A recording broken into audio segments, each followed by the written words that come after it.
Alors la correction de l'internat, les correcteurs lisent les copies avec beaucoup d'attention.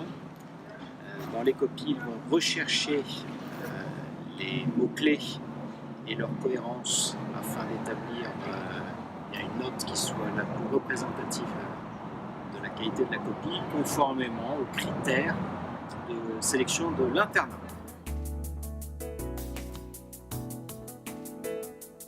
D'abord la présence de ces mots-clés.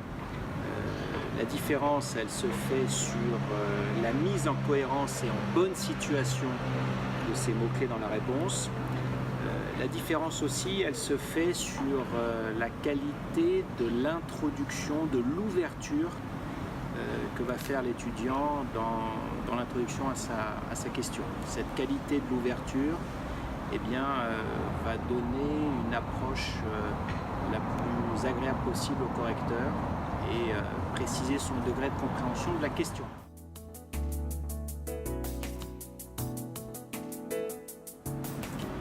Une bonne copie, c'est une copie qui répond à la question, qui répond de façon précise, de façon concise, avec des mots-clés adaptés.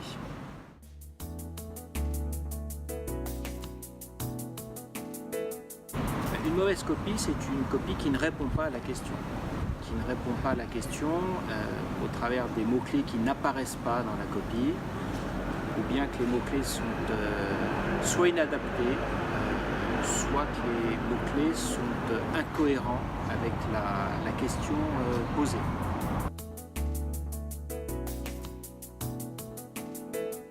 Les conseils, c'est d'abord que l'internat, ça se prépare.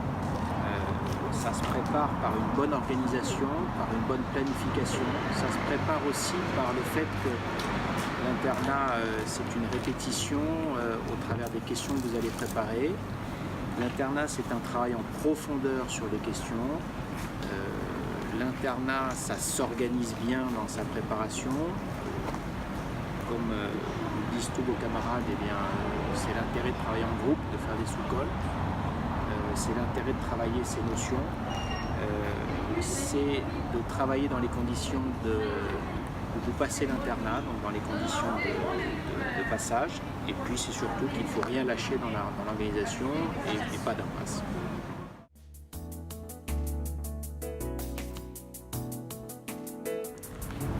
Dernier conseil, lorsque vous allez lire la question, réfléchissez tout de suite sur les mots-clés que vous allez pouvoir placer.